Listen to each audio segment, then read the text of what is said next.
O que aconteceu com o Garou depois que o Royal Reaper derrotou ele? Sim, o Garou tá morto aqui, mesmo que por alguns instantes, e mais pra frente isso vai fazer sentido, eu vou contar nesse vídeo. Depois do Garou se levantar, ele se pergunta o que tá acontecendo com o corpo dele, ele se questiona do porquê ainda está vivo, porque não faz nenhum sentido ele tá vivo depois de sangrar tanto. Nesse momento ele percebe que ele precisa parar a hemorragia, porque o corpo dele continua sangrando, e ele consegue fazer isso. Nesse momento, o Garou tá quebrando o seu limitador, ele tá se tornando mais forte depois de passar por uma pequena morte. Que ele faz essa cara de berez e se prepare para ver isso aqui muito colorido quando for animado. Depois disso ele não pestaneja, ele tá preocupado com Tário. E lá na Cidade Z ele encontra uma passagem que dá direto pro Covil dos Monstros. E no mesmo instante a Giyoro consegue identificar que o invasor adentrou na Associação de Monstros. Ela manda um de seus soldados para averiguar a situação. Monstros mandados por Giyoro são completamente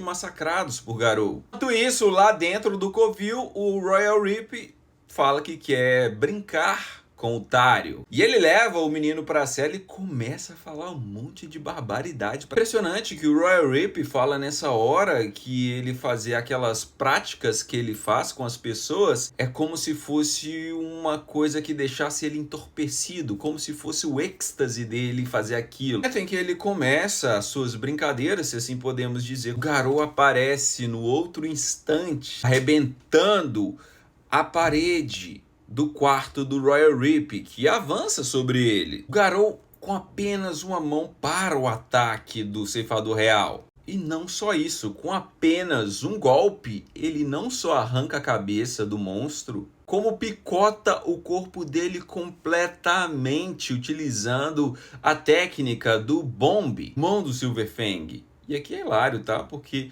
ele dá um fim para um cara que corta as pessoas, cortando ele. Os outros monstros acabam encontrando o Garou e o Tário quando ele sai da cela do Royal Reaper, mas obviamente não é nenhum problema. Mas o mais bizarro vem depois disso daqui. Porque o Garou não só derrota aqueles monstros, mas também começa a comer. E ele ainda fala pro garotinho, uai, comida é comida, eu preciso me alimentar para ficar forte. E o Garou precisa tirar o Tário dali o mais rápido possível, porque o Garou sabe que tem um telepata lendo todos os movimentos deles enquanto eles estão dentro da Associação de Monstros. E o legal do Garou, ele fala que não tá nem aí pro garoto, mas tá o tempo todo ajudando o garoto. Essa deles fugirem da Associação de Monstros, eles se deparam com esse pequeno bichinho aqui, ó. Mano, e o Garou sabe instintivamente que ele não consegue enfrentar esse bicho aqui de frente. E aí o Garou é muito esperto. Ele trata o Rover como um cachorro mesmo. Ele fala assim, olha, não demonstre hostilidade e ande não tão rápido, mas não tão devagar, Tário. Porque aí ele vai deixar a gente em paz. Foi dito e feito. Só que mais pra frente, no final do corredor onde estava o Rover, aparecem esses três monstros aqui de nível demônio para confrontar o Garou. De fato, eles são bem poderosos, mas não representam mais ameaça pro Garou. Ele disse que conseguiria derrotar os três sem muito problema. Só que essa luta atrai a atenção de um cachorrinho que estava lá no final do corredor. Dizima os três monstros nível demônio, apagando eles com sua bola de calor super energética. O Garou consegue fugir puxando o Tário. Ele sabe que não pode bater de frente com o Rover. Só que agora é inevitável um confronto, porque o cachorrinho aqui encarou o Garou e o Tário como uma ameaça. O Garou manda o Tário ir embora dali, pois ele só vai atrapalhar ele, e que ele é um peso morto, mas ele tá tentando proteger o garoto, a gente sabe. Só que nessa hora, quando ele tá fugindo, o Rover ia atacar o Tário. Mais uma vez, o Garouzinho aqui chama a atenção do Rover e fala, tá olhando pra onde? Olha eu aqui, mano. Não tem como.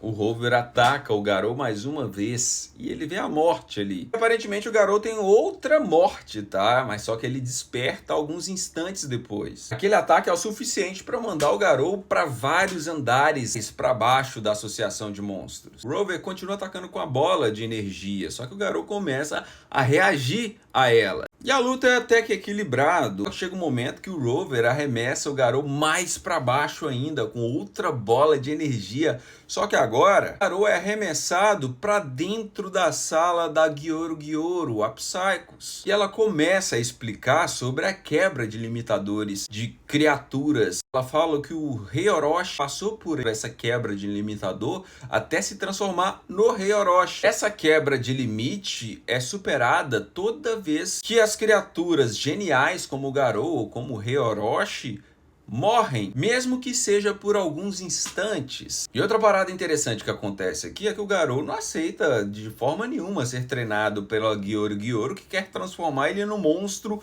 muito mais poderoso do que ele já é. Ela, usando seus poderes telecinéticos, ela diz que vai forçar agora o Garou, que não é uma escolha dele, ou ele vai virar um monstro, ou ela vai transformar ele num monstro. Só que ela não consegue controlar o Garou, porque ele tem uma coisa que é um counter perfeito para telecinéticos. É a força de vontade. Quanto maior a força de vontade for da pessoa, menos ela é controlada por qualquer tipo de ataque telecinético. Inclusive, é por isso que a Tatsumaki não conseguiu controlar o Saitama usando só seus poderes telecinéticos, porque a vontade do careca é inabalável. Isso torna ele imune a qualquer tipo de ataque telecinético. É também por isso que muitas pessoas falam que o Garou quebrou o seu limitador assim como o Saitama. Mas aparentemente quebrar o limitador em um One Punch Man é diferente de remover o limitador em um One Punch Man, que é o caso do Saitama. E de fato, o Garou quebra o limitador várias e várias vezes com essas pequenas mortes, mas ele não remove o limitador, como foi dito que o Saitama fez.